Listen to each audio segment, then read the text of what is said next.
ہوشیار ہو جاؤ. یہاں پر وہ بجلی کے کھمبوں پر جو ہے بورڈ لگا دیا گیا ہے, وہاں پر آگاہ کیا جا رہا ہے, خبردار کیا جا رہا ہے کہ انسانوں اس سوئچ کے اوپر ہاتھ مت لگا دینا ورنہ تمہاری جان چلی جائے گی. تم اپنے جان سے ہاتھ دھو بیٹھو گے تو سامنے محترم وہاں بھی بورڈ لگا دیا گیا ہے, اور اب تعالیٰ قرآن مجید میں ہدایت پر بھی بورڈ لگا دیا. اور قرآن پڑھنے والوں کو ہدیہ میرے بڑے سے دشمنی ہو گے, وہاں پر جان جائے گا, یہاں پر ایمان جائے گا. ارے غوثیہ ارے غوثیہ اے انسانوں, اس بجلی کے کھمبوں پر ہاتھ لگاؤ گے تو وہاں پر تمہارا جان, وہاں پر تمہاری جان جائے گی, اور یہاں پر میرے دوستوں سے الٹو گے, ان سے دشمنی رکھو گے تو تمہارا اعمال ختم ہو جائے گا, تمہارا اعمال اکارت چلا جائے گا. اس لیے جس طرح تم جان کی حفاظت کرتے ہو اسی طرح تم ایمان کی بھی حفاظت کرنا, اسی طرح تم ایمان کی بھی حفاظت کرنا. اسی لیے اللہ نے فرما دیا الا, خبردار ہو جاؤ, ہوشیار ہو جاؤ. پھر آگے فرما بے شک, پہلے تو یہ فرما دیا, پھر فرمایا کہ میں تمہیں ہوشیار کر رہا ہوں, اس لیے ہوشیار کر رہا ہوں کہ یہ ایسی جماعت ہے اس کو کوئی خوف نہیں ہے. یہ ایسی جماعت ہے جن کو کوئی خوف نہیں ہے. سامع محترم ذرا سوچئے, اس روئے زمین پر جتنی بھی چیزیں موجود ہیں ہر چیز ایک نہ ایک سے ڈرتی ہے, ڈرتی ہے کہ نہیں ڈرتی ہے؟ آپ اس روئے زمین پر جتنے بھی زمین پر جو چیزیں موجود ہے ہر چیز ایک دوسرے سے ڈرتی ہے. اس روئے زمین کے اوپر پہاڑ کو دیکھیے, سینہ تان کے کھڑا ہے, لیکن وہ پہاڑ بھی ڈرتا ہے. کس سے ڈرتا ہے؟ پہاڑ بھی ڈرتا ہے کہیں کوئی سنگ تراش نہ آ جائے, کہیں کوئی سنگ تراش نہ آ کر کے پہاڑ کا سینہ چاک کر دے تو پہاڑ بھی ڈرتا ہے.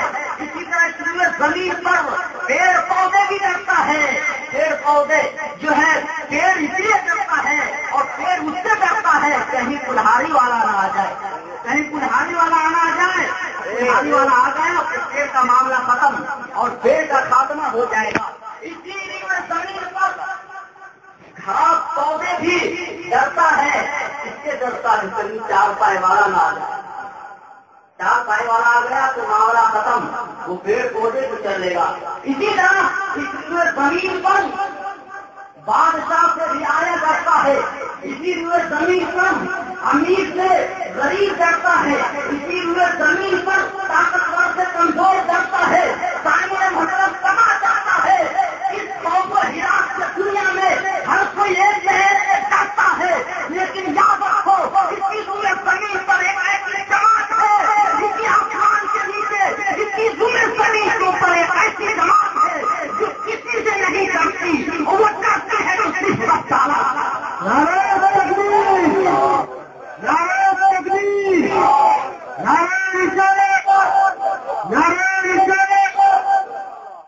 اس جماعت کا نام کیا ہے, اس گروہ کا نام کیا ہے؟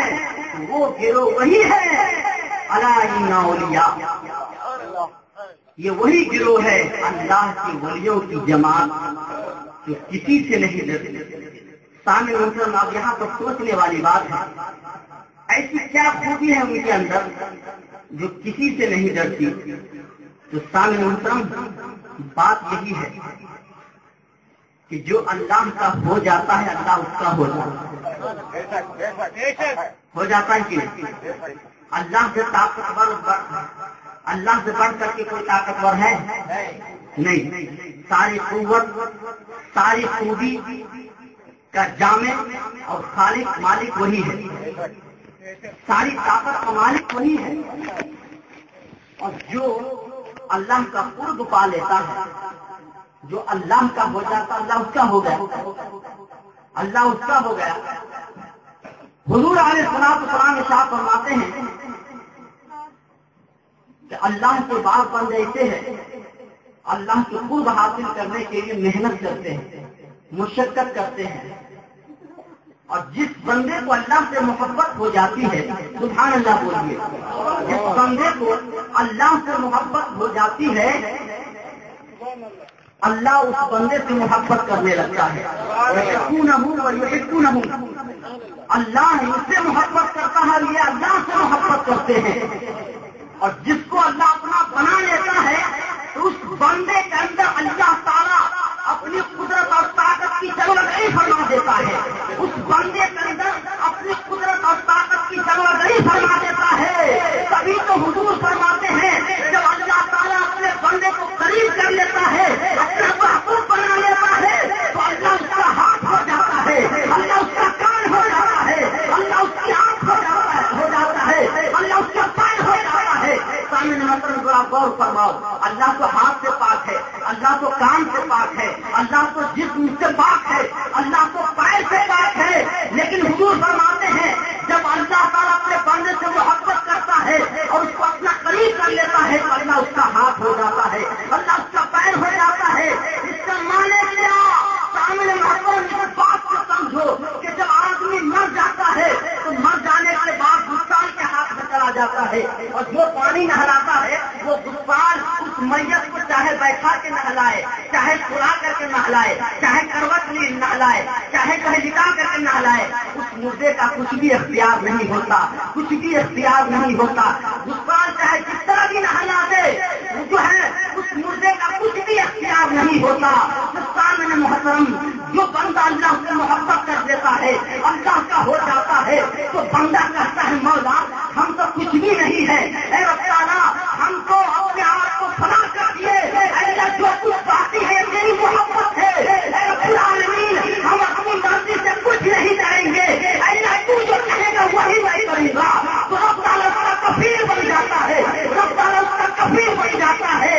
تب جو ہے اسی بندے کے بارے میں فرماتا ہوں میں اس بندے کا ہاتھ ہو جاتا ہوں، اس لیے کہ بندہ اپنے آپ کو فنا کر دیا، میری طرف آ گیا.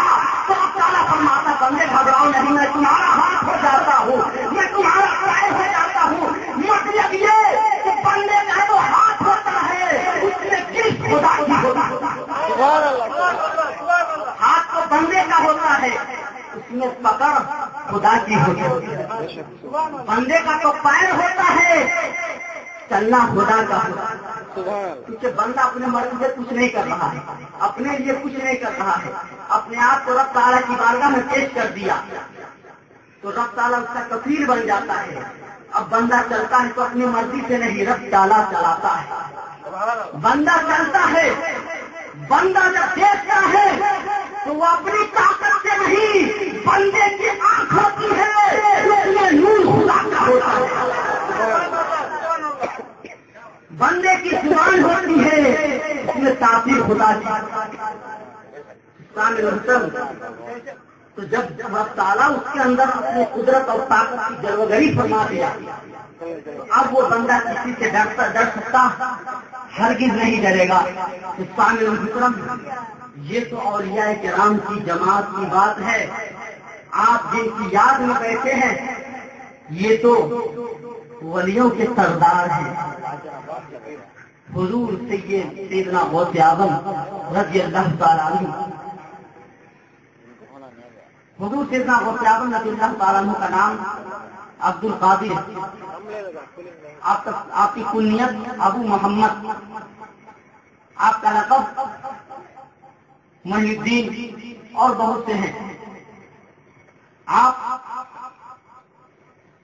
470 میں پیدا ہوئے، 470 ہجری میں پیدا ہوئے، 561 ہجری میں آپ یہ سال فرمائے. سامنے محترم حضرت غوث اعظم رضی اللہ تعالیٰ عنہ کے والد کا نام حضرت ابو صالح موسیٰ جنگی دوست، یہ آپ کے والد محترم ہیں اور آپ کے نانا بھی ولی، آپ کے والد بھی ولی.